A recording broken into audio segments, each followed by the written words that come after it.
Hello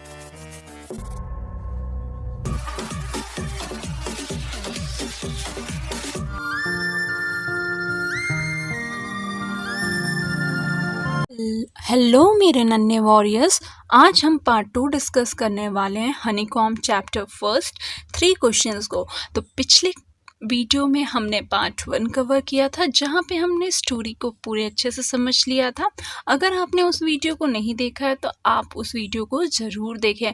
तो part 2 start करते हैं। उससे पहले हम देखते हैं कि हम लोगों ने पार्ट 1 में कहाँ तक पढ़ा था। तो हमने देखा था कि राजा एक हर्मिट के पास, सन्यासी के पास जाता है। वहाँ पे वो डिग कर रहा होता है, गड्ढे खोद रहा होता है, पर वो इतना थक जाता है, शाम हो जाती है तो वो इतना थक जाता है और वो परेशान होने लगता है। तो वो पूछता है हर्मिट से कि तुमने मेरे 3 क्वेश्चन का जवाब नहीं दिया। अगर तुम मेरे क्वेश्चंस के जवाब नहीं दे सकते हो तो मुझे बता दो, मैं अपने घर वापस चला जाऊँगा। फिर वहाँ पे हर्मिट बोलता है कि राजा देखो वहाँ पे कोई आ रहा है। तो यहाँ पे स्टोरी थी। अब हम पार्ट 2 स्टार्ट कर रहे हैं। तो देखते हैं कि कौन था वो इंसान जो भागते हुए राजा और हर्मिट के पास आ रहा था। तो चलिए स्टार्ट करते हैं। The king turned around and saw a bearded man running towards them. King ने जैसे ही हर्मिट ने बोला कि देखो राजा कौन आ रहा है, तो किंग जैसे देखा उसने देखा एक बियर्डेड, दाढ़ी मूछ वाले इंसान को, बियर्ड वाले को देखा कि वो उनकी तरफ भागता हुआ आ रहा था। His hand were pressed against his stomach from which blood was flowing. उसका हाथ जो था उसके पेट के पास था और उसने अपने पेट को दबा रखा था और वहाँ से खून बह रहा था।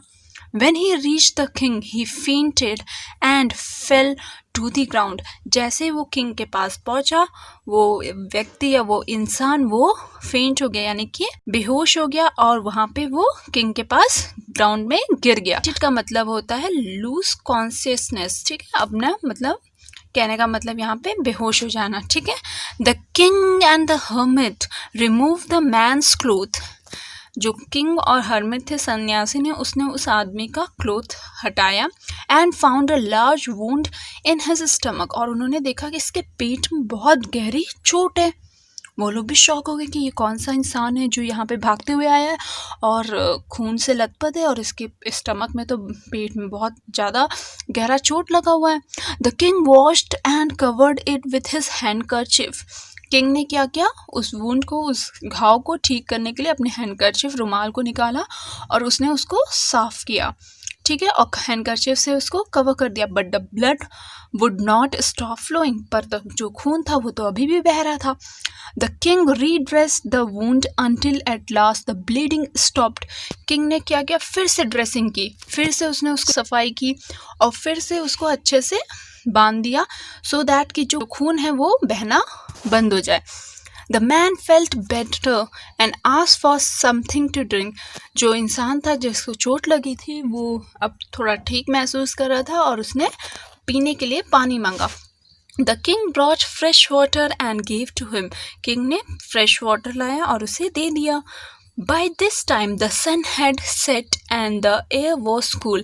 तो इस समय तक जो सूरज है वो क्या हो गया था, अस्त हो चुका था और एक ठंडी हवा वहाँ से बहने लगी. The king with the hermit's help carried the wounded man into the hut and laid him on the bed.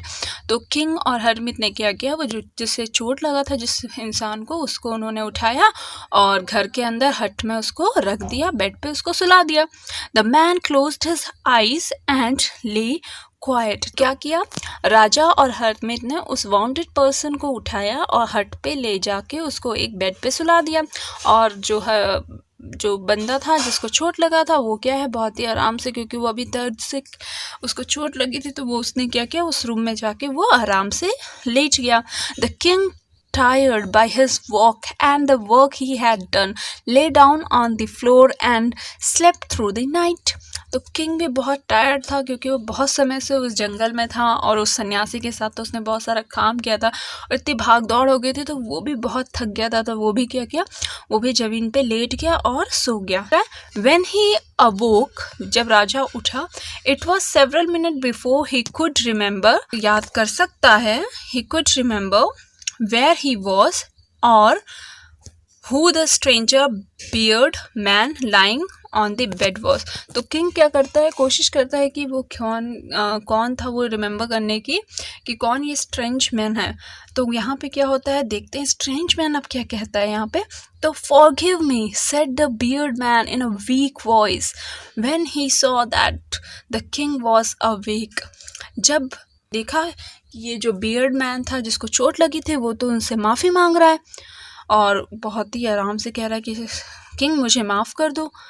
तो I don't know you and have nothing to forgive you for said the king.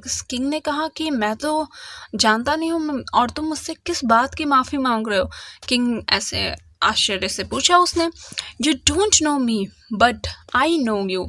तो जो bounded person था, जो bounded man था, उसने क्या कहा, आप मुझे नहीं जानते हो राजा, पर मैं आपको बहुत अच्छे से जानता हूँ। I am that enemy of yours who swore revenge of you. तो जो वाउंडेड मैन था वो अपने बारे में बताता है कि वो उसका दुश्मन है जिसने जो आपसे रिवेंज लेना चाहता है, जो आपसे बदला लेना चाहता है। रिवेंज का मतलब यहाँ पे क्या होता है बच्चों, बदला लेना, ठीक है। Revenge of you because you put my brother to death and seize my property. और रीज़न भी बताया कि क्यों मैं आपसे बदला लेना चाहता है, क्योंकि आपने मेरे भाई को मार डाला और मेरी जितनी भी प्रॉपर्टी थी वो आपने ले ली। I knew you had gone alone to see that hermit. वो जानता था कि उसने राजा पे अच्छे से नज़र रखी थी, वो जानता था कि राजा हर्मिट से मिलने अकेले गया है। And I made up my mind to kill you on your way home. और उसने अपने दिमाग में ये प्लान कर लिया था कि वो राजा को, जब राजा हर्मिट से मिल के जब वापस अपने घर के लिए लौटेगा तब वो उस राजा को, यानी राजा को मार देगा, ठीक है।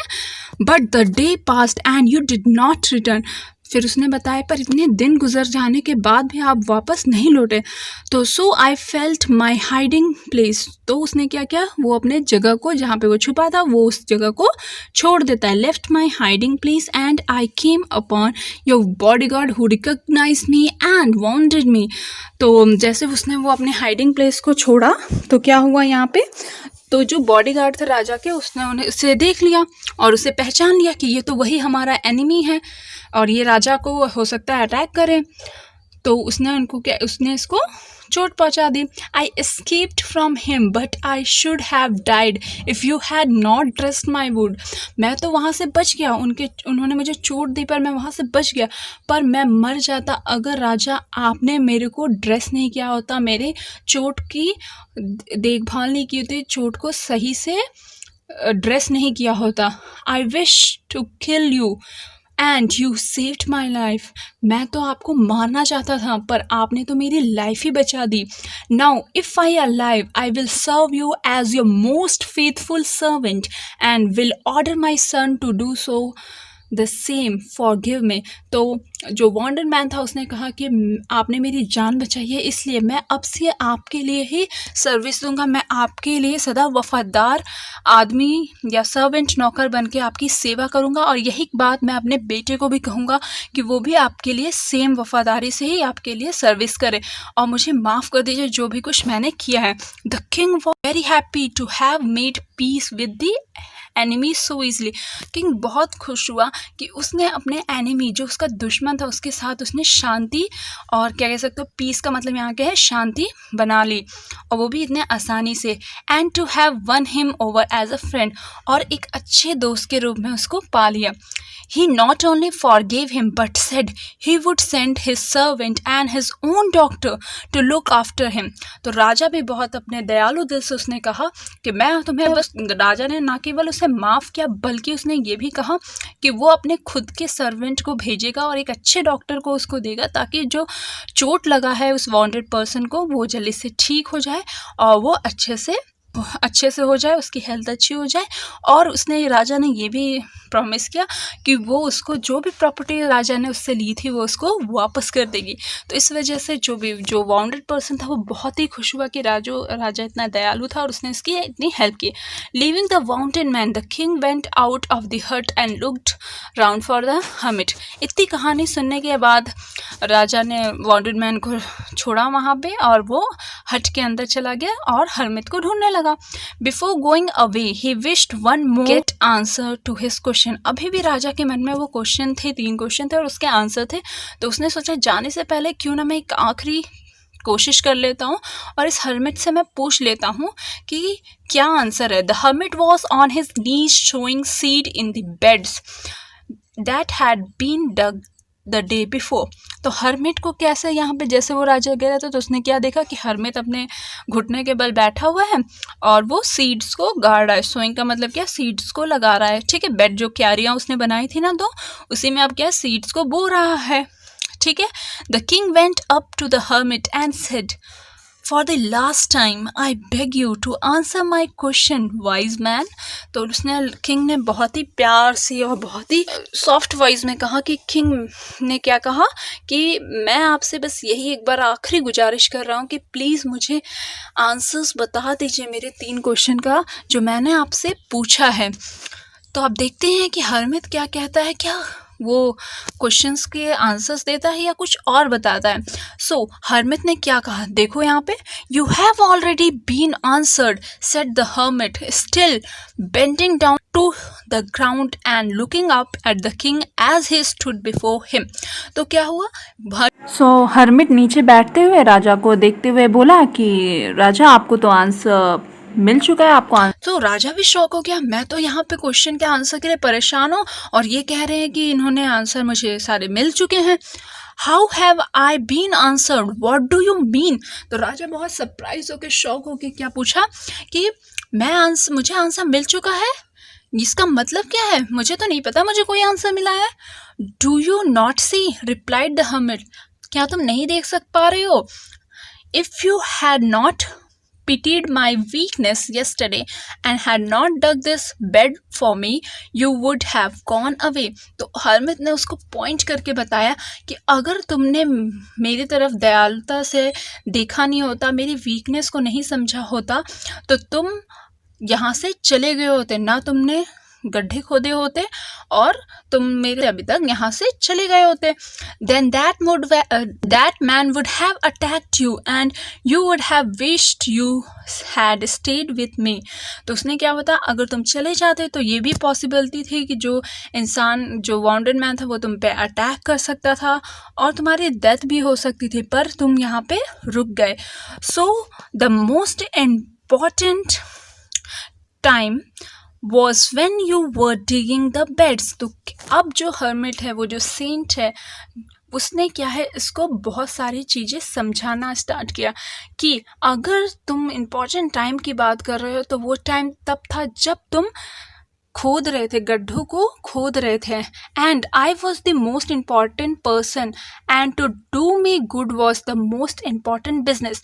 तो इससे जो हर्मिट था, जो सन्यासी था, उसने राजा को बहुत ही आसानी से क्या समझाया कि इसके 3 क्वेश्चन का जवाब यहीं पे है। तो जब वो गड्ढा खोद रहा था वो उसका इम्पॉर्टेंट काम था और जो इसके लिए इम्पॉर्टेंट पर्सन था वो खुद था, यानी वो हर्मिट खुद था। एंड और उसका इम्पॉर्टेंट बिजनेस उस समय क्या था कि उसको एक अच्छे से क्या है, गुड वर्क करके वो दे सके राजा के लिए, उस हर्मिट के लिए।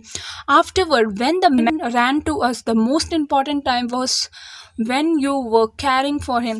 और उसने दूसरा एग्जाम्पल दिया कि अगर हम वाउंडेड मैन की बात करें, जैसे वो दौड़ के आया, उसके लिए इम्पॉर्टेंट टाइम, उस समय के लिए इम्पॉर्टेंट टाइम क्या था कि तुम उसकी देखभाल करो। Because if you had not dressed his wound he would have died without having made peace with you. अगर तुमने ऐसा नहीं किया होता, उसकी देखभाल नहीं की होती, उसकी चोट की रखवाली नहीं की होती, उसको चोट को ठीक नहीं किया होता, तो वो इंसान मर सकता था और तुम्हारे और उसके बीच में पीस कायम नहीं हो सकता था। सो he was the most important man and what you did for him was the most important business। तो यहाँ पे भी वो पर्सन जो था वो तुम्हारे लिए बहुत इम्पॉर्टेंट था उस समय पे, और उसकी देखभाल करना वो तुम्हारा इम्पॉर्टेंट बिजनेस था। तो इस 2 एग्जाम्पल्स के थ्रू हर्मिट ने राजा को समझाया कि ये 3 क्वेश्चन जो आपने पूछे हैं उसका आंसर देखिए यहाँ पे आपको मिल चुका है। The most necessary person is the person you are with at a particular moment. तो यहाँ से क्या कंक्लूजन मिल रहा है कि आपके लिए जो मोस्ट इम्पॉर्टेंट पर्सन होता है वो उस समय पे जो आपके साथ रहता है, वो आपके लिए उस पर्टिकुलर टाइम पे जो आपके साथ रहता है वो इम्पॉर्टेंट पर्सन होता है। For no one knows what will happen in the future, क्योंकि फ्यूचर में क्या हो किसी को भी नहीं पता रहता है। And whether we will meet any one else, the most important business is to do that person good.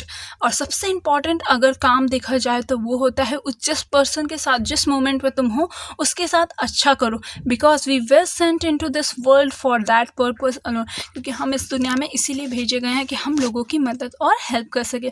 तो ये थी एक स्टोरी, ब्यूटीफुल स्टोरी, बहुत ही इंटरेस्टिंग ये स्टोरी कही गई थी, लियो टॉल्स्टॉय के द्वारा रिटोल की गई थी। ये स्टोरी काफ़ी रिलेटेड है आपकी लाइफ से, क्योंकि आपको भी समझना चाहिए 3 क्वेश्चन आपकी लाइफ से कितना इंपॉर्टेंट है और आपके इसके बारे में पता होना चाहिए। तो हमने इसी के साथ ये स्टोरी कंप्लीट की है। अगर आप हमारे चैनल पे पहली बार